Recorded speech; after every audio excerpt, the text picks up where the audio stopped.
I'm joined by Phil Mattingly. Phil, thanks for being here. Thanks so much for having me. How long have you been at CNN? This will be year 9.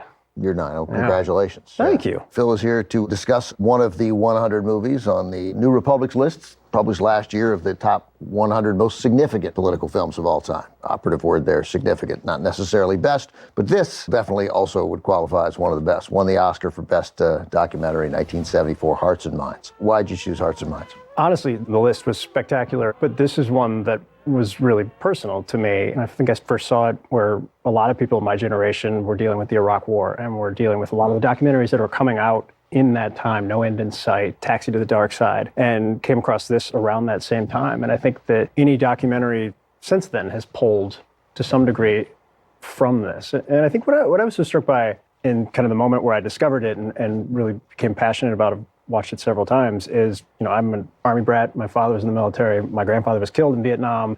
You're supposed to have a very specific viewpoint on these things that would be antithetical to the story that's being told here.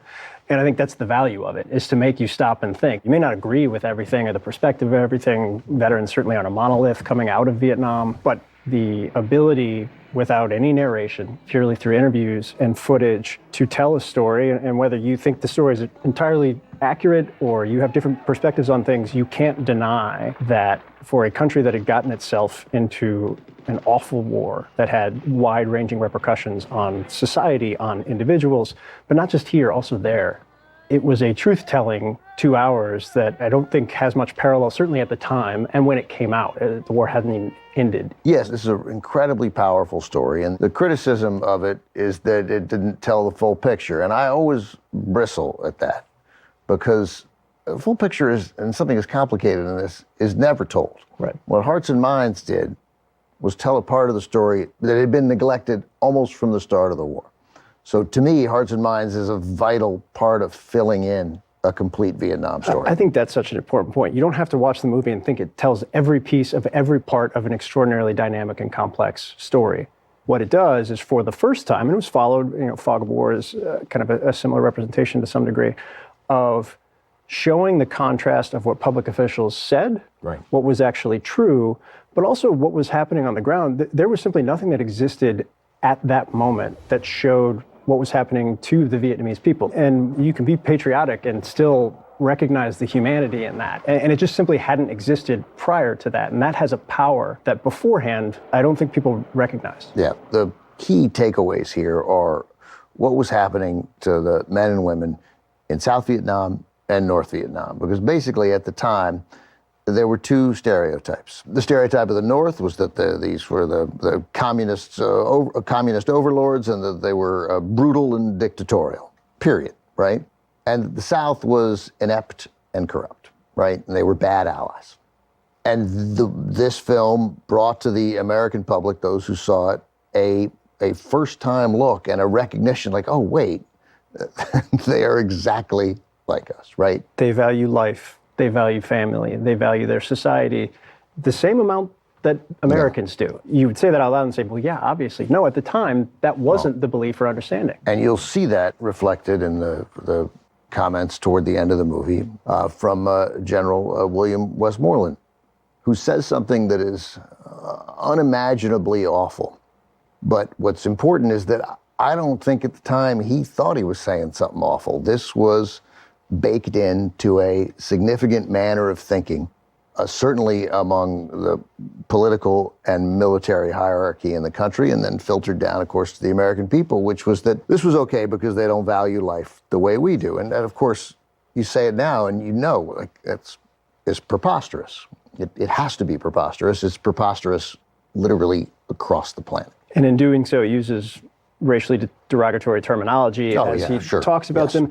And to your point, I think this is the value, not just with this specific Westmoreland comment, but also when you hear kind of Walt Rostow at the beginning of the movie be asked, can you tell me how we got to this point? I'm paraphrasing here, where you realize that these individuals are saying things that now we watch and say, man, that's a gotcha, or that's an awful quote. They probably hated that. And at the moment, did not think anything they said was wrong or out of turn or inflammatory. Phil, let's talk more after the movie. We'll see it now. Here it is, from 1974, co-produced and directed by Peter Davis. It won the Academy Award for Best Documentary, Hearts and Minds. Back with Phil Mattingly. Phil, thanks for being here. Thanks so much for having me. Phil picked Hearts and Minds, came in number 39 on the New Republic's list of the 100 most significant political films of all time. I read an analysis of the film from a Vietnam vet, a journalist, this morning, and I wanted to get into an argument with him while completely respecting everything that he had to say. I didn't take away anything from any time I've seen Hearts and Minds, which is 4 or 5 times now. I don't see it as negative to veterans at all. That's not what it's about, right? I mean, it's telling a different story, right? And I don't think any rational person blames a single combat veteran for the mistakes made in Vietnam. The blame is on a much more powerful group of people, right? And those are political mistakes and mistakes that we continue to make today, as do countries across the globe. It's an important point because I understand the snap objection from people who served either in the war or in the wake of it. And yet my view of it was the micro of following the personal stories of the veterans that were chosen for the piece is designed in a way to underscore the tragedy of the macro, right? Of the decisions that had been made for decades leading up to it in the wake of World War II by the people who should have known better, who should have leveled with the American people, who shouldn't have sent people into these places. I always viewed the veterans in the movie as a mechanism to show the tragedy. That's right. That's a that great was created point. by others. Yeah. Peter Davis, who directed this film, is my uncle. He married my dad's sister. No kidding. Yeah. We still speak close. I'm close to his kids. And Peter had a point of view, and he wanted to get that point of view across. That's not to say, if you asked Peter, did you tell the whole picture of Vietnam? He would say, no. No, in no way did I tell the whole picture of Vietnam.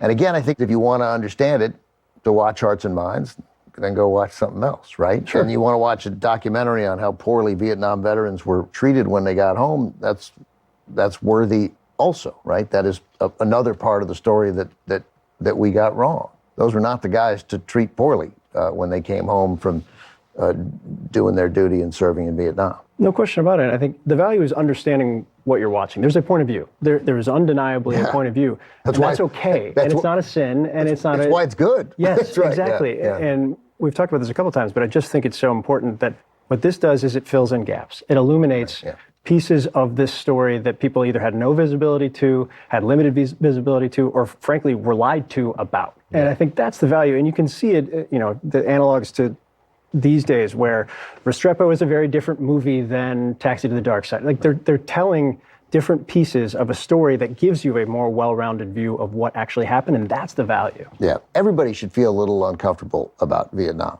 It's complicated, and every point you have, there is a counterpoint to be made, and it should give you pause. Everyone should take a beat before expressing a clear, definitive opinion about what went right, what went wrong, what should have happened, and what should not have happened in Vietnam. The discomfort is the point, right? And the uneasiness you feel in watching it, hopefully, and I'm again not going to speak for the filmmaker and his team, but is to hopefully shape how future generations not just view Vietnam, but view future conflicts, view their willingness to get into conflicts, and I think view the haphazard decisions that were made in a way that takes into account the humanity and the reality of these types of situations. That's a good spot to leave it. Phil Mattingly, thanks so much for being here. Thanks so much for having me. I really appreciate it. That's a wrap on Phil Mattingly, but the political films continue here on TCM, so stick around. More to come. Next on TCM, the lives of others, then Born in Flames, and later Bicycle Thieves. Steal away with TCM tonight.